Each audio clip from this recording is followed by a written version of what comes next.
I just want to make this quick video to kind of give people heads up on some of the latest that they're doing or what they're planning on doing with the whole pandemic thing. If you're like me and you don't watch the news anymore because you know they're a bunch of crap, full of crap when they talk about stuff on there anymore, and they're just all one-sided and they're pushing their agenda on everything. So I don't even watch the news anymore. I pretty much just stick to not watching the news. So I don't pay attention to a lot of the one-sided crap that goes on. So if I want to get my research, I'll find out what things going on. I can get on the internet and do more independent searching for news and see different topics related to things on there. What they're talking about now, if you haven't seen the video or if you didn't watch the Today Show when they showed this, I got this off YouTube. There is a thing they posted on December 1st, 2020 from the Today Show. I'll put a link in the description. You can go watch the full video if you want. I'll have clips on it here. They're talking about making the vaccine pretty much mandatory, that if you don't get it, life's going to be super hard for you. They're not going to require it by law, possibly, because they'll have to change a lot of the laws, but they can make your life really, really hard in the meantime to force people into taking it. And it's going to be pretty much, you take what you can get. They even mentioned that in there, because the first one to in the race to get this vaccine out, is going to get the government patent on it.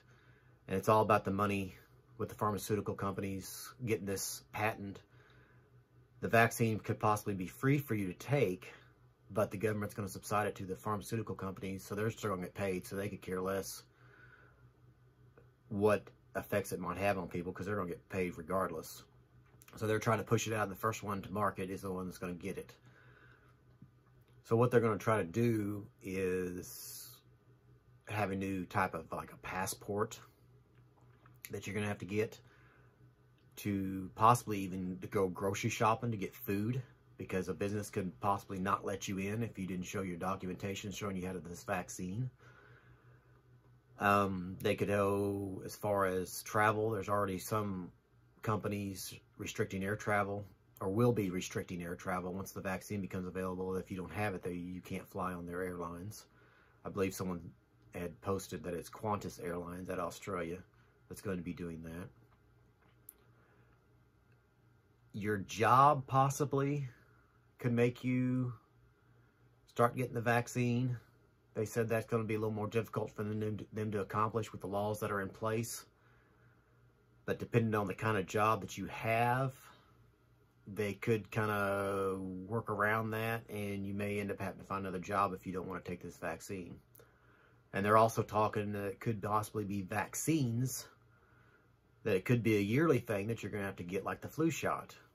So if that's the case, so if there's something wrong in this vaccine that we don't know about for many years to come, you could have many years of this vaccine in your system, and it could be just killing you, and nobody's going to know about it until the long-term effects come up of it. And then at that point, it's going to be too late for you and whoever else is taking it.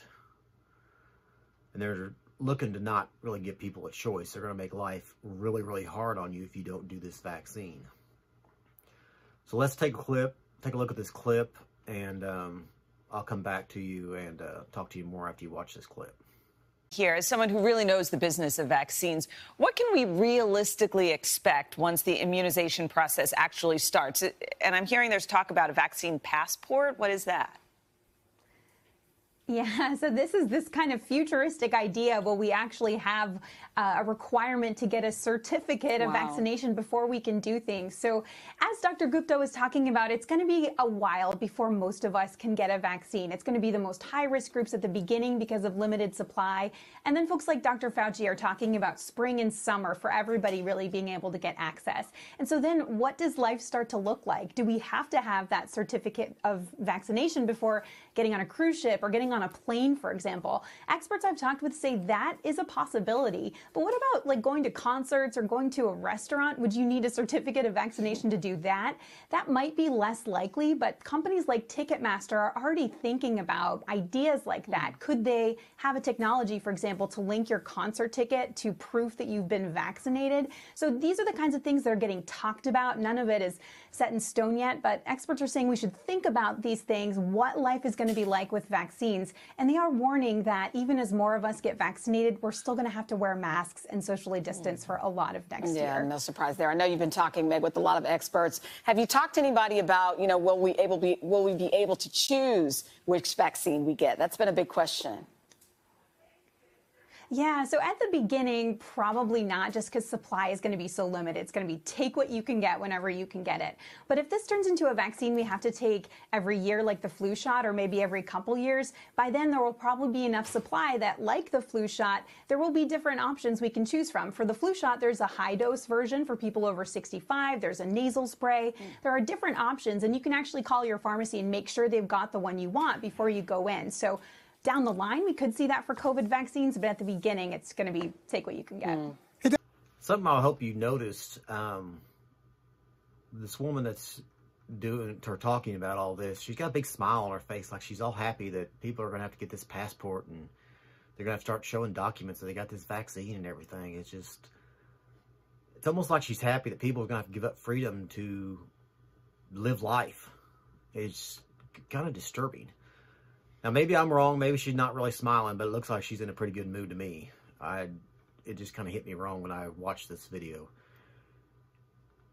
And this next clip I'm going to show you, they're talking about a big percentage of people. They're just shocked that big percentage of people don't want to get this vaccine. They're just like, oh my gosh, people don't want to shoot stuff into their body that they don't know what kind of effects it's going to have. It's just crazy for them to think about this. It's just, why is it crazy? Because you want to possibly live healthy and not put something in your body you don't know enough about.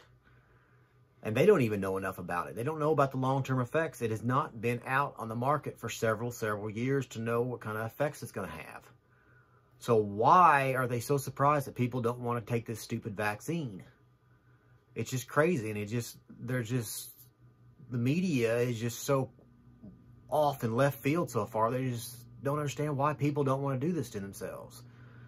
It's like bend under our knee in this new communist socialism thing that we want to do, or we're going to do something else. We're going to change the laws to make you do this. It's just surprising when people don't want to bend to what they want to talk about or what they want us to do. It's just crazy. But here's this last clip I'll show you, and then we'll come back and we'll talk some more. Dr. Gupta, there was what I thought was kind of a disturbing poll from the American Association of Nurses revealing that only 36% said that they would get vaccinated. And I've got to imagine that extends out into the general population. And as we've heard, it's not the vaccine, it's vaccinations. Is that going to be a problem going forward? I suspect that once we have the data actually publicly available, once this advisory group of external experts levies their decisions and says that the vaccines are effective, very effective in some cases, and broadly safe, that number is going to change. You're going to see broader adoption. I know all of us in healthcare, clinicians, public health experts are eager to see the data because we want a message on the data and say the data is promising. Not only are we interested in getting the vaccine, getting immunized, but you should too, to all Americans out there. So I do think that number is subject to change, Al, because everybody really wants this vaccine to work. And Meg, I'm sure businesses just want to get back up and running the way they used to. Do you think they'll require employees to get COVID vaccines? So there is talk about that, but it could be pretty complicated to do. So here's the thing. It's not illegal, but there could be a lot of challenges to it. We do know that, with things like the flu shot now, especially for healthcare workers, a lot of places do mandate an annual flu shot, and other shots like the hepatitis B vaccine. And of course, for schools and daycares, often vaccinations are mandated as well. But there are always exemptions for medical or religious reasons. And especially for a new vaccine like the COVID vaccine, there could be more challenges. But employers are talking talking about either considering mandating it or at least making it as easy as possible for their employees to get a vaccine, perhaps by even having them on site if that's possible down the road. Okay, with all that being said, they do have a lot of different shots and vaccinations out there for the different illnesses and different things, viruses or whatever that they got out there. I mean, like chickenpox, smallpox, the flu. I mean, you've got all these things that have been on the market for a long time, all the different shots that they give the kids, and they keep adding to those. And I'm not even going to get started on why they kind of keep adding stuff. But they've been on the market for years, that people have been taking. So why not, if they're going to push this so bad, why not just let it be on the market for several years, make sure that there's no long-term effects on it, and not quite try to push it on people that don't want to take it. If you want to take it, that's fine. That's your business. You take it and go on. But don't be criticizing people. Don't be calling people out if they're not wanting to take it. It's their life. It's their business. And if you've got a vaccine, and if they're not taking the vaccine, then what difference does it make to you? Because if that vaccine's supposed to keep you from getting it, then who cares if somebody else didn't take it? Isn't that what the whole purpose of that vaccine is for? So you don't get it? So who cares if somebody's not taking it? Let them live their life and go on. And then they're talking, if you notice, that you're going to have to continue wearing a mask even after this vaccine comes out now. So there it is. The masks aren't going to go away even if you get the vaccine now. They're talking about even having to wear the mask even longer. So when is all this going to end? They keep lying after time after time after time again. It's just they say, okay, first we'll wear the mask for a while until we straighten the curve out. Well, that was back in, what, April, May of this year. And now it's like, oh no, we need to wear more masks, more social distancing. Yeah, because the masks aren't working right. So now they're trying to figure out something else. So now the vaccine and the mask. So what happens when they find out that's not working? What are they going to do then? They're just going to make you stay in your house and not ever let you leave your home? You know, maybe the thing is over a 99 point whatever percent recovery rate this virus has, just let people get it and get over it. And if you're at a higher risk, do like what you did before, stay home. If you don't want to take a chance of getting it. If you've got a compromised immune system, stay home, wear your mask, and stay out of different areas. This is the same thing these people have been doing for years, or ever since they've been with a compromised immune system or a higher risk of getting an infection of something else. Let those people stay back. But if you're healthy, there's no reason why you can't go out without a mask on and live your life like normal. If you get it, you'll be over it in a couple weeks and be done with it.